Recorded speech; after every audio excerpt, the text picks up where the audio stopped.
करेंगे। बुरहानपुर में लगातार हो रही बारिश के कारण संभावित हादसों को रोकने के लिए नगर निगम की ओर से खतरनाक इमारतों को हटाने का अभियान चलाया जा रहा है। निगम आयुक्त संदीप श्रीवास्तव ने बताया कि नगर निगम शहर में जर्जर भवनों के खिलाफ चलाए जा रहे अभियान के अंतर्गत भवनों को हटाने की कार्रवाई कर रही है। नगर निगम की ओर से कई बार भवन स्वामी को नोटिस जारी किया गया। नगर निगम महापौर माधुरी अतुल पटेल ने नागरिकों से अपील की है कि यदि उनके आसपास के इलाकों में कोई जर्जर भवन है तो वे उसे क्षतिग्रस्त कर दें और जल्द हटवा दें, जिससे खतरा टल सके। यदि जर्जर भवन तय समय तक हटाए नहीं जाते हैं तो निगम की ओर से कार्रवाई की जाएगी। तो निगम की ओर से ये कार्रवाई की चेतावनी दी जा रही है, जहां जर्जर भवनों को हटाने की भी तैयारी शुरू हो चुकी है। मकानों को हटाने की कार्रवाई ने अब रफ्तार पकड़ ली है। जो भी जर्जर मकान है उसे हटाया जा रहा है, जहां नगर निगम ने भी ये हिदायत दी है कि जो भी जर्जर मकान है उसे जल्द से जल्द क्षतिग्रस्त कर दे, वरना निगम कार्रवाई करेगा। तो मकानों को हटाने की कार्रवाई ने रफ्तार पकड़ ली है। ये वर्षा ऋतु सतत चल रही है और अपना बुरहानपुर शहर पुराना शहर है। इसमें लगभग 109 मकान हमने चिन्हित किए गए थे। उसमें से 11 से 12-13 मकान लोगों ने उतार लिए या रिपेयर कर लिए हैं और 20 से 22 मकान जर्जर हालत में, जैसा ये दाऊदपुरा में एक में बाहुबली मस्जिद के पास है शिकस्त, इसको गिराने का काम हमने प्रारंभ कर दिया है और तो तोड़ने का कार्य चालू है कि कोई हानि नहीं हो, जनहानि नहीं हो, धनहानि नहीं हो। और पन्ना जिला अस्पताल में भारी बारिश के बाद जलभराव की स्थिति बन गई। अस्पताल के वार्डों में पानी भरने की सूचना मिलते ही कलेक्टर उषा परमार मौके पर पहुंची और हालात का जायजा लिया। निरीक्षण के दौरान सर्जिकल और डिलीवरी वार्ड में पानी भरा रहा, जहां मरीजों और उनके परिजनों को परेशानियों का सामना करना पड़ा। करीब 4 घंटे की मशक्कत के बाद पानी बाहर निकाला गया। कलेक्टर ने इस लापरवाही पर नाराजगी जताते हुए ड्रेनेज सिस्टम को जल्द सुधारने के निर्देश दिए। उन्होंने अस्पताल प्रबंधन और अधिकारियों को 24 घंटे का समय देते हुए कहा कि दोबारा ऐसी स्थिति नहीं बननी चाहिए, वरना सख्त कार्रवाई की जाएगी।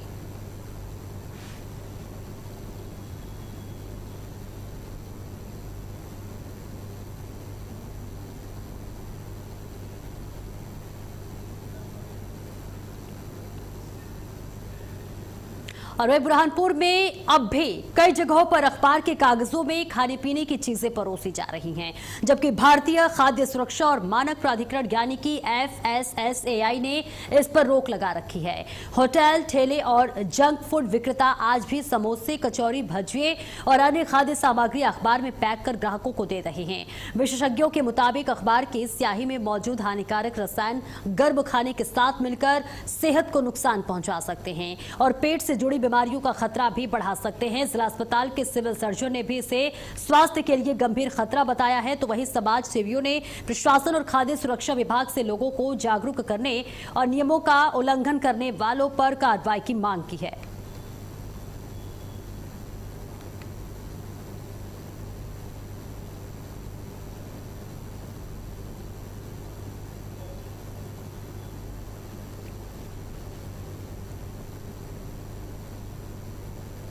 जो अखबार के छापने के अंदर जो स्याही होती है उसमें जो केमिकल का प्रयोग होता है, उस केमिकल में कई सारे कार्सिनोजेनिक्स होते हैं। साथ में उस केमिकल के पेट में अंदर जाने से पेट संबंधी बहुत सारी बीमारियां होने की संभावना रहती है। इसलिए पेपर अखबार पे खाने को बैन कर दिया गया। तो क्या लोगों से क्या आप अपील करेंगे, पेपर अखबार पर ना खाएं?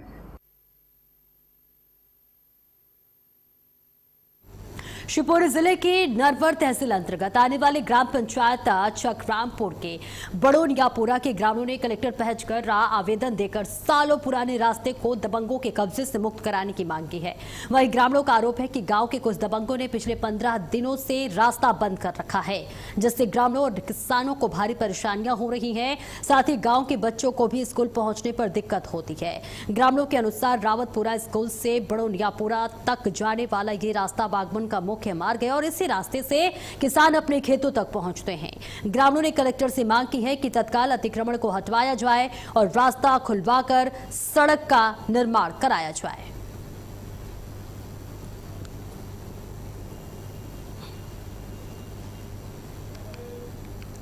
तो तस्वीर आप तक साझा कर रहे हैं जहां रास्ते को कब्जा मुक्त कराने की लगातार मांग की जा रही है। ग्रामीणों ने कलेक्टर को इसके लिए आवेदन पत्र भी दिया है, जिसके बाद आपको बताते चले कि पुराने रास्ते पर दबंगों का कब्जा है और कब्जा हटवाने के लिए लगातार ग्रामीण शिकायत करते हुए नजर आ रहे हैं। जहां लगातार ग्रामीण भी परेशान हो रहे हैं, तो वहीं स्कूलों में बच्चों को आने जाने में दिक्कतें और परेशानियां हो रही है। रावतपुरा स्कूल से बड़ोनियापुरा तक जाने वाला ये रास्ता आवागमन का मुख्य मार्ग है और ऐसे में इस मार्ग पर ही सभी का आना जाना है, जिसके बाद इसी रास्ते से किसान अपने खेतों तक भी पहुंचते हैं। और ग्रामीणों ने कलेक्टर से मांग की है कि तत्काल अतिक्रमण को हटवाया जाए और साथ ही रास्ता खुलवाकर सड़क का निर्माण कराया जाए। अब देखना होगा कि इस पर कलेक्टर क्या कुछ कार्रवाई करते हैं, लेकिन इस बीच ये तस्वीर आप तक साझा कर रहे हैं जहां ये मुख्य मार्ग है और इसी मार्ग से बच्चे भी स्कूल जाते हैं, किसान भी अपने खेतों में जाते हैं और यही आवागमन का एक ऐसा रास्ता है, मुख्य मार्ग है जहां पर अवैध कब्जा है। और अवैध कब्जा को हटाने के लिए सभी ने कलेक्टर को ज्ञापन भी सौंपा है, जहां से अवैध कब्जे को हटाने की मांग के साथ साथ रास्ते का निर्माण कराने का भी मांग यहां ग्रामीणों ने की है। अब देखना होगा कि इनकी मांगों पर कितनी जल्द कार्रवाई होती है, लेकिन इस बीच आपको बताते चले तमाम ग्रामीण इकट्ठा हो गए हैं जहां कलेक्टर को ज्ञापन सौंपते हुए नजर आए और रास्ते को कब्जा मुक्त कराने की मांग की गई है। आपको बताते चले यही मुख्य मार्ग है जिस रास्ते से आवागमन होता है। ये बताओ कौन सी क्लास कहाँ तक पढ़े हो आप? 8वीं। तो 9वीं क्यों नहीं कर पाए? सर स्कूल नहीं है इसलिए एडमिशन जोर से बोलो ना, सही से बोलना है। एडमिशन नहीं हुआ। एक स्कूल के लिए तो अगर वहाँ के मापदंड सही हैं तो शासन स्तर पर शिक्षक भी मिल जाएगी। सर आज़ादी के पास से अभी तक किसी ने मतलब प्रस्ताव ही नहीं तो दिया वहाँ था। संख्या नहीं थी ना जैसे पिछले इस बार भी 35 बच्चे पास हुए हैं और वो वहाँ का क्राइटेरिया रहता है स्कूल के हर खंड के लिए निश्चित क्राइटेरिया रहता है, उतने बच्चे होना जरूरी है। अगर उतने बच्चे नहीं रहेंगे तो वो वहाँ नहीं खुलेगा। कुछ बालकों में इतना डर पैदा हुआ है, भय होता है कि मतलब वो बेचती नहीं बच्चों को। आसपास थोड़ा जाते हैं बच्चे, ऐसा नहीं जा रहे हैं, इधर उधर तो जा ही रहे हैं, लेकिन वहाँ खुल जाएगा तो निश्चित रूप से बच्चों को। शिवपुरी कलेक्ट्रेट में आयोजित जन सुनवाई के दौरान आपको बताते चले जहां पर एक महिला ने बताते चले कि जहां पर शिवपुरी कलेक्टर में आयोजित जन सुनवाई के दौरान एक महिला गुहार लगाने के लिए पहुंची, जहां जन सुनवाई में कलेक्टर से गुहार लगाई गई। पोस्टमार्टम में जहर से मौत की पुष्टि हुई है। आपको बता दें ये खबर जहां आयोजित जन सुनवाई के दौरान एक महिला ने अपने पति की संदिग्ध मौत के मामले में न्याय की गुहार लगाई है और झांसी रोड निवासी युवक ने आरोप लगाया है कि उनके पति टैक्सी लेकर घर से निकले थे लेकिन वापस नहीं लौटे और बाद में उनकी टैक्सी नीलगर्रा चौराहे पर मिली। वे पोहरी बस स्टैंड के पास उनका शव बरामद हुआ, जहां पोस्टमार्टम रिपोर्ट में मौत का कारण जहर बताया गया है। महिला ने 2 लोगों पर हत्या का शक जताते हुए निष्पक्ष जांच और आरोपियों की जल्द गिरफ्तारी और परिवार की सुरक्षा की मांग की है। तो ये तस्वीर आप तक साझा कर रहे हैं जहां जन सुनवाई के दौरान कलेक्ट्रेट पहुंचकर कलेक्टर से जो है गुहार लगाई गई है और साथ ही इस पूरे मामले में कार्रवाई की बात की गई है। बताया जा रहा है कि पति की हत्या पर पत्नी ने अब इंसाफ मांगा है और इसी के साथ जहर खाने की भी आशंका जताई जा रही है। जन सुनवाई में कलेक्टर से महिला गुहार लगाते हुए नजर आई, हालांकि पोस्टमार्टम रिपोर्ट में जहर खाने की पुष्टि हुई है।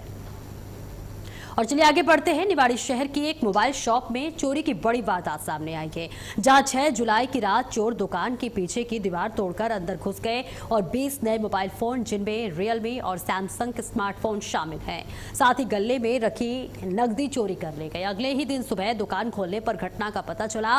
दुकान संचालक ने लाखों रुपए के नुकसान का दावा किया है, जबकि पुलिस ने शुरुआती रिपोर्ट में करीब 90,000 रुपए की चोरी दर्ज की है। पुलिस ने मामला दर्ज कर जांच शुरू कर दी और वहीं ओबीसी महासभा के जिलाध्यक्ष दीनदयाल कुशवाहा ने मौके पर पहुंचकर पुलिस की सुरक्षा व्यवस्था पर सवाल उठाए हैं और जल्द से जल्द चोरी का खुलासा करने की मांग की है।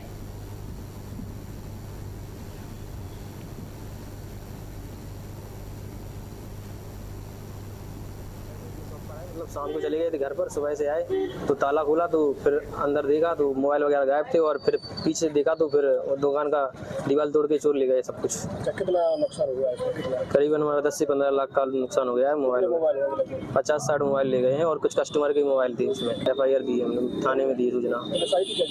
जी जाँच करनी, पुलिस तो आई थी, अभी जाँच नहीं हुई है।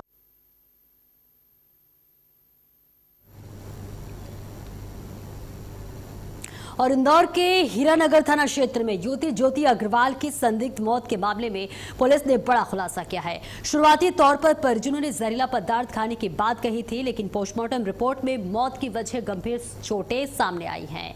जांच में पता चला है कि ज्योति प्रेम विवाह करना चाहती थी, जिसका परिवार विरोध कर रहा था। पुलिस के मुताबिक युवक से मिलने की जानकारी मिलने पर मां और भाई ने उसकी बेरहमी से पिटाई की, जिससे उसकी मौत हो गई।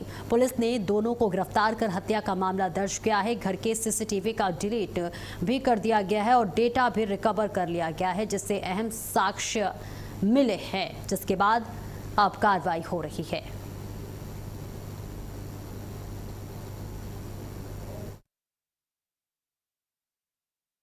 एक अपराध पंजीकृत किया गया है जो मर्डर की श्रेणी का है और मर्डर इस पे हमने कायम किया है, जिसमें ज्योति अग्रवाल नाम की महिला थी मृतिका, जिसकी 2 अप्रैल को एक घटना हुई है। 2 अप्रैल की घटना हुई है जहां उसके द्वारा परिजनों ने अस्पताल में ये सूचना दी थी कि लड़की ने जहर खाया है, जिसको लेकर उसका इलाज चल रहा था।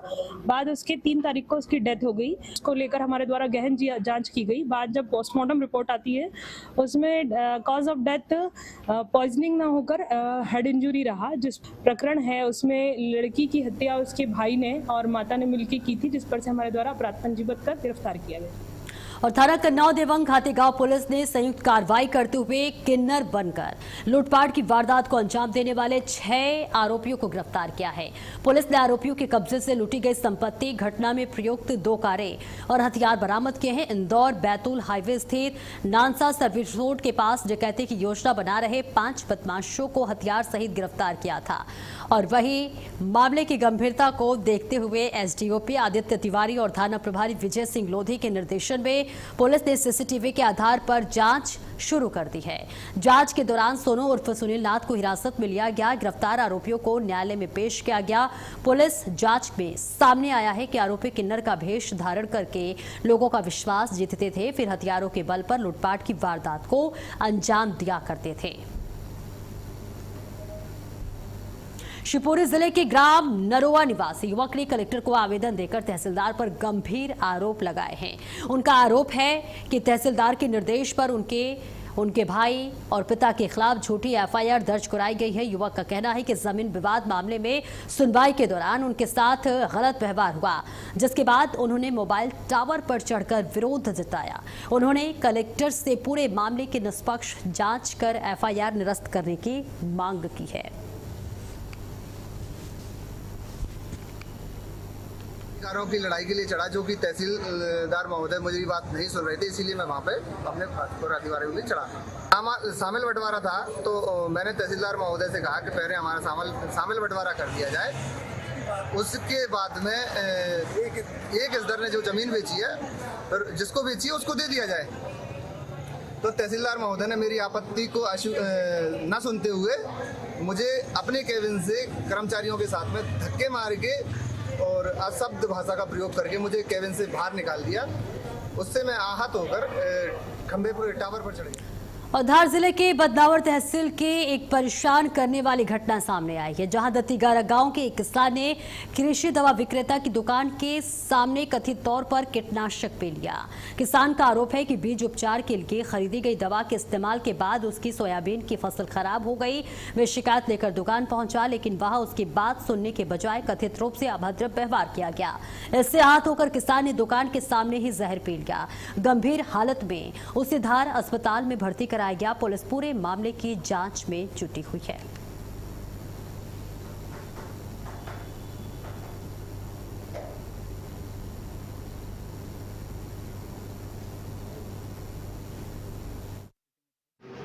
आंखों में भी उनके पीने के दौरान शायद गिर गया होगा, तो आंखों में काफ़ी सूजन था, जलन थी।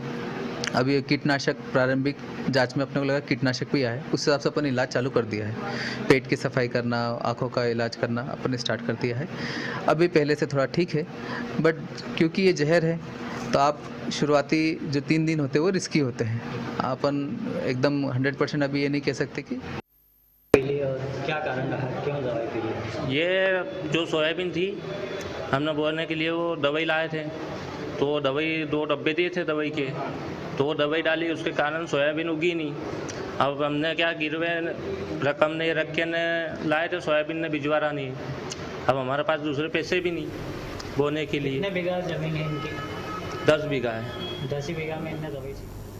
और वही पन्ना के प्रसिद्ध पर्यटन स्थल बृहस्पति कुंड में बड़ा हादसा हो गया। यहां दोस्तों के साथ घूमने आया एक युवक नहाते समय गहरे पानी में डूब गया और लापता हो गया। बताया जा रहा है कि युवक अपने साथियों के साथ प्रतिबंधित क्षेत्र में पहुंच गया था जहां ये हादसा हुआ। घटना की जानकारी मिलते ही पुलिस मौके पर पहुंची और एसडीआरएफ की टीम को सूचना दी गई। फिलहाल पुलिस और गोताखोरों की मदद से छात्र की तलाश के लिए सर्च ऑपरेशन जारी है।